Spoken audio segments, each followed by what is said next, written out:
Hello everyone bro, आजको भिडियोमा हामी कुरा गर्छौँ कसरी चाहिँ एउटा वाइफाई इजिली नै ह्याक हुन्छ, जस्तै कि वर्ल्डलिंक सुबिसुहरू र पुरानो तरिकाहरू अरू तरिकाहरू पनि छ डब्लुपिएस एपहरू इन्स्टल गरेर ह्याक गर्ने र त्यसले अहिले काम गर्दैन। जस्तै कि वर्ल्डलिंकहरू सुबिसु भाइनेटहरूको लागि त्यो पुरानो वाइफाईलाई मात्र काम गर्छ त्यो डब्लुपिएस एपबाट।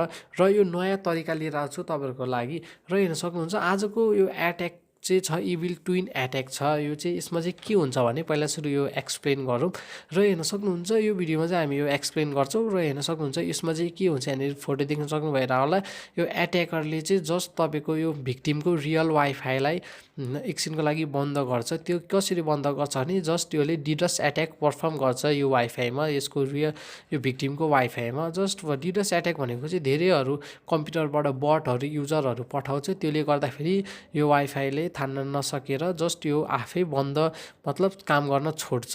र यो छोडेको फाइदाले यो फाइदा उठाएर जस्ट एट्याकरले एउटा सेम यो नेम यो भिक्टिमको वाइफाईको सेम नेमले अर्को वाइफाई बनाउँछ। यो अर्को वाइफाई बनाइसकेपछि जस्ट भिक्टिमले यता यो वाइफाईमा कनेक्ट गर्छ, त्यो पछि यो भिक्टिमको मोबाइल ल्यापटपतिर जस्ट एट्याकरले एउटा फिसिङ पेज पठाउँछ। त्यो पछि फिसिङ पेज पठाएपछि यो भिक्टिमले स्योर नै आफ्नो वाइफाईको पासवर्ड हान्छ र 98%मा यो आफ्नो पासवर्ड हान्छ र जस्ट त्यो पासवर्ड जस्ट एट्याकरबाट आइपुग्छ।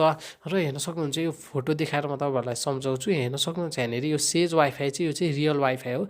यसमा के गर्यो एट्याकरले जस्ट पहिला सुरु के गर्यो डिडस एट्याक गर्यो। डिडस एट्याक गरेर हेर्न सक्नुहुन्छ अथेन्टिकेसन प्रब्लम भनेको चाहिँ यो चल्न छोड्यो।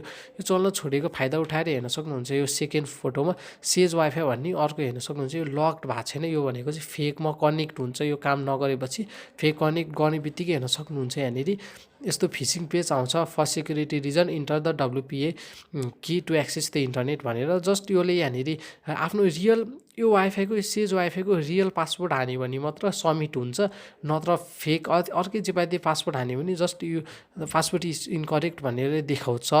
र यही हो इभिल ट्विन एट्याक भनेको। र यो इभिल ट्विन एट्याक गर्नलाई के चाहिन्छ भने जस्ट तपाईँलाई एउटा ल्यापटपमा यो काली लिनक्स अपरेटिङ सिस्टम चाहिन्छ र काली लिनक्स अपरेटिङ सिस्टम इन्स्टल गर्न लास्टै सजिलो छ र धेरै नै भिडियोहरू छ युट्युबमा। र अनि त्यो पछि तपाईँलाई एउटा चाहिन्छ वायरलेस एडाप्टर चाहिँ जस्ट दराज.com पनि भेट्न सकिन्छ। जस्ट 500 भन्दा कम प्राइसहरूमै पाउँछ। र आजको लागि यति नै। Thank you everyone for watching this video मन परेमा जस्ट लाइक गर्नु होला, कमेन्ट गर्नु होला र प्र्याक्टिकल जति चाँडै चाहिन्छ जस्ट कमेन्ट गर्नु होला, हामी प्र्याक्टिकल लिएर आउँछौँ। Thank you.